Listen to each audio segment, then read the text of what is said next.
It doesn't stop being average. It begins to be elite when you can cross the line. Today is that kind of day. You can feel it. You can sense it.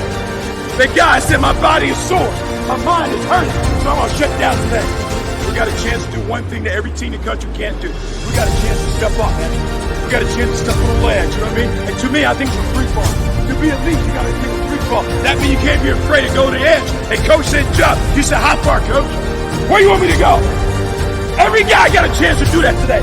If you're elite, grab somebody today. Take him with you. There's no more average in this program. There's no more average in this program.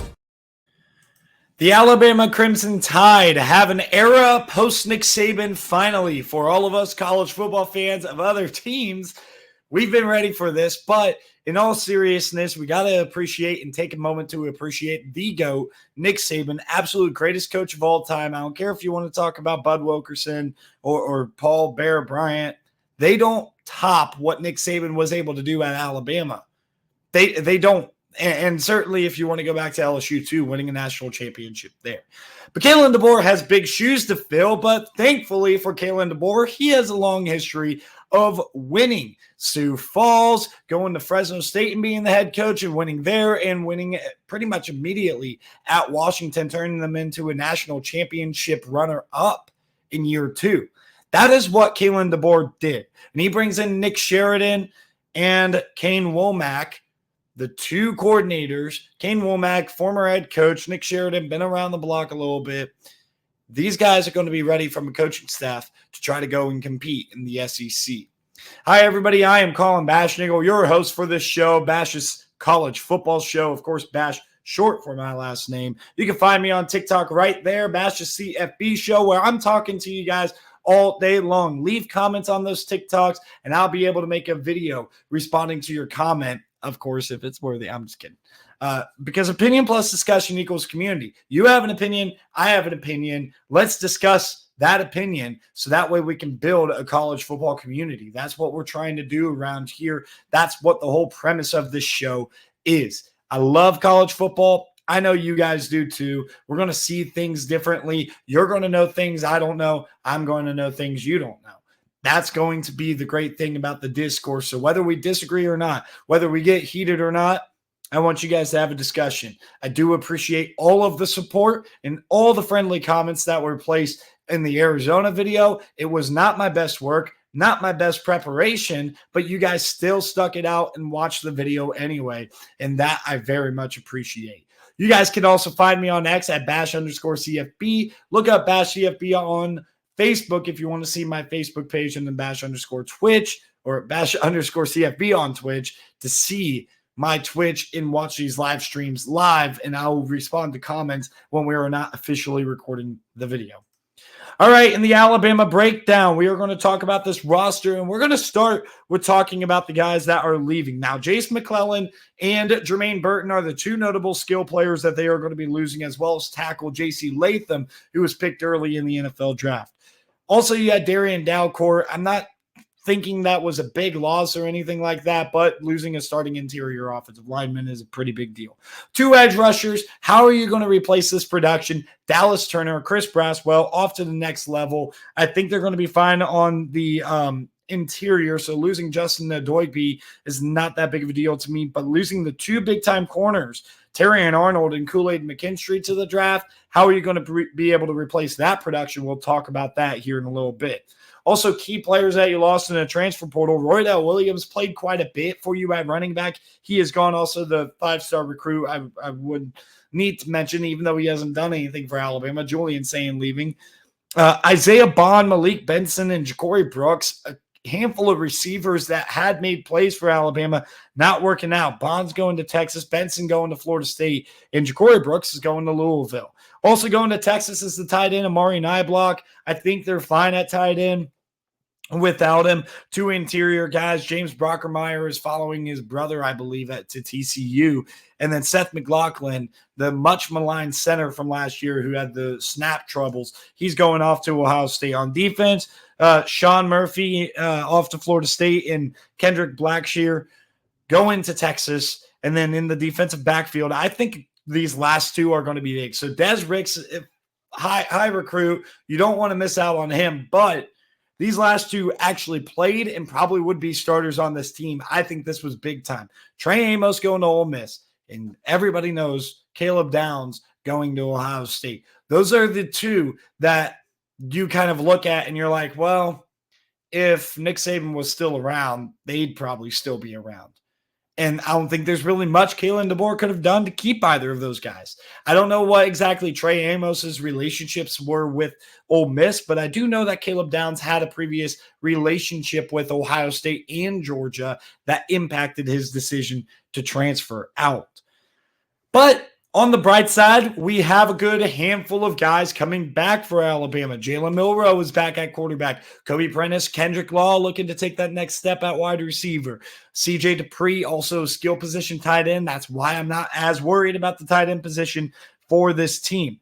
Tyler Booker is back. Caden Proctor is back. You have a couple of offensive linemen right there that you can lean on. You also got Elijah Pritchett, and you bring in also a transfer, and I haven't even gotten to the transfers yet, but Parker Brailsford from a Joe Moore award-winning, pardon me for tripping up on those words, Joe Moore award-winning offensive line at Washington.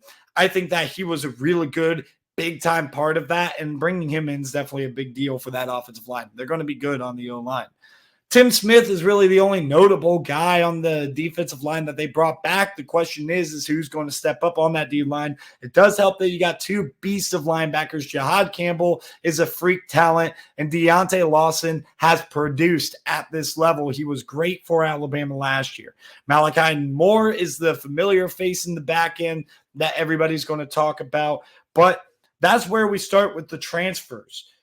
You get that defensive backfield really filled up with a couple of transfers. Domani Jackson, the former 5-star recruit, he was at USC, played as a freshman, kind of got picked on a little bit. He's going to come in. He's got a lot of maybe dirt shaking off the tires, or however you want to put it. The green in the grass is a little bit greener now. Like, you could see a little bit more because he's got talent. He just got picked on because he was a young guy, and it was what it was. King Mack comes in at safety, but the most notable one was Keon Sabb, who, if he would have stayed at Michigan, he'd be starting right now because of the injury to Rod Moore. But with Rod Moore being back, he was not going to see the field. Everybody thought Rod Moore would go to the NFL. Well, now he's unfortunately hurt and out for the year. You hate to see that, and you especially hate to see that when your backup plan, Keon Sabb, transferred to be the starter at Alabama. So who's going to fill that other spot? You can look at an impact freshman. You can look at a guy like Xavier Brown. You can also look at Xavier Mincy as a couple of guys that maybe be able to fit in there. Shout out, by the way, to Graham Nicholson. I would be much maligned to not shout out probably the best kicker in the nation last year. Miami of Ohio's Graham Nicholson. He's coming into Alabama. Some other transfers to talk about that are going to make an impact this year. LT Overton, I think, is going to be a good rotational player. Then you're going to get, I already mentioned Brailsford. You're going to get Jeremy Bernard. He's the big one that's probably going to make an impact from who transferred and followed Kalen DeBoer to Alabama. And Austin Mack's a little bit of a future play. And they had a handful of other transfers there. So overall, I think this is a really talented roster. I think they did decent in the portal. I think they retained a good amount, but they also lost enough that there are going to be questions. So with that being said, let's get straight into the schedule predictions, what you guys are all here for. And we're going to start with a couple of easy wins against Western Kentucky and South Florida. Now, South Florida is not going to be an easy win per se, except for the fact that it's in T-Town this year. I think they're going to be up for that game because they sleptwalked through it last year. And, oh, yeah, they got to deal with a little bit better of a quarterback. Jalen Milroe didn't play in that game, and Jalen Milroe is also a way better version of himself anyway now than he would have been back then. So I think these are going to be two easy wins. Western Kentucky always struggles against these Power 4 now teams, and then USF,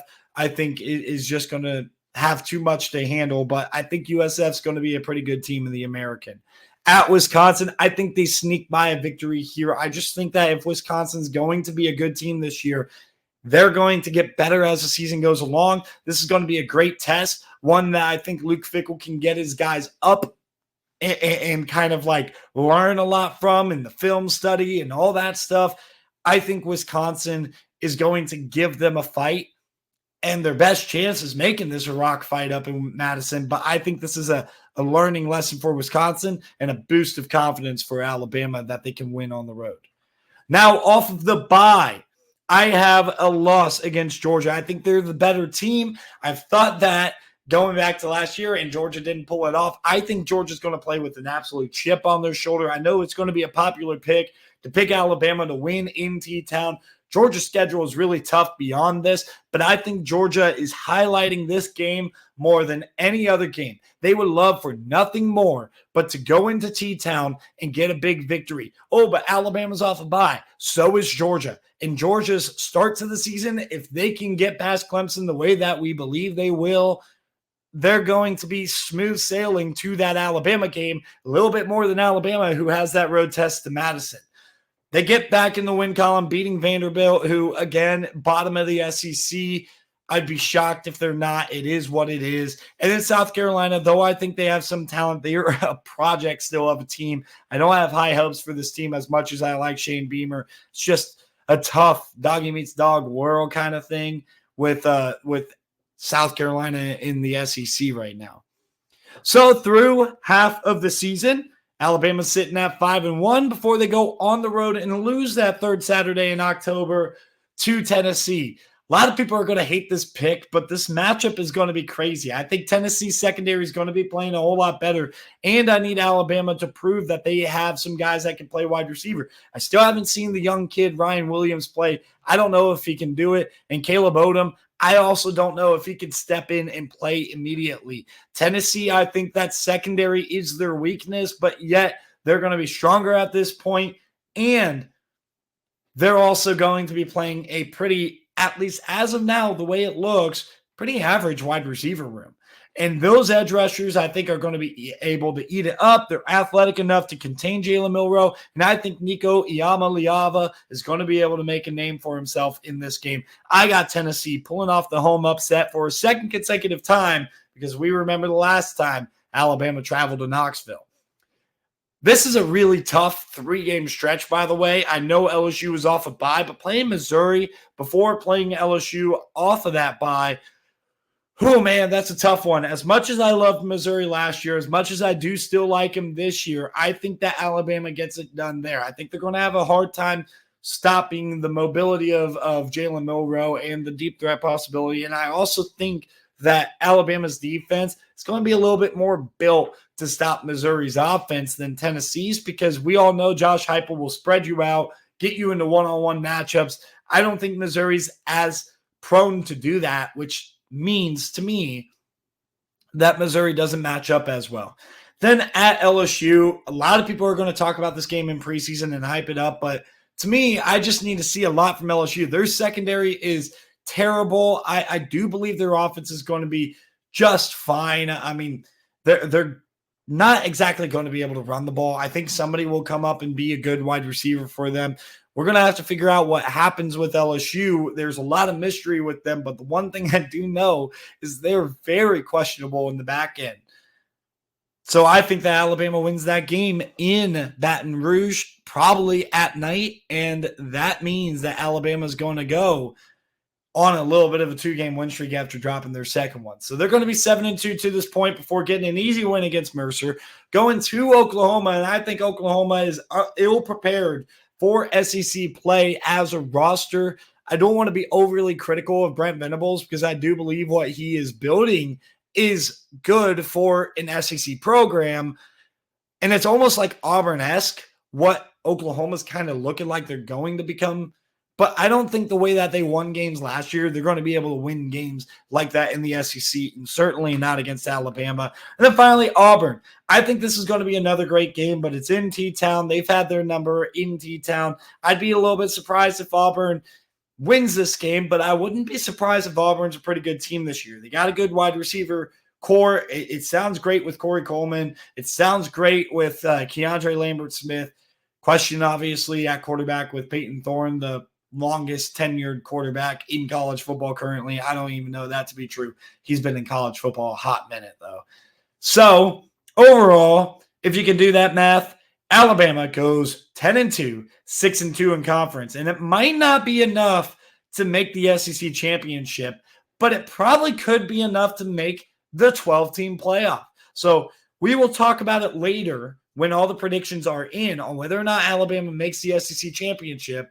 But as far as your 12-team playoff hopes, I think 2 losses against 2 pretty good teams, one of them on the road, I think Alabama has a good chance of being in that 12-team playoff. The question is, will they host a playoff game or will they be going on the road for that playoff game? But with that being said, I am Colin Bashnagel, as you know. Thank you guys for tuning in. Comment down below what you think Alabama is going to do this season. And with that being said, have yourselves a good rest of your day.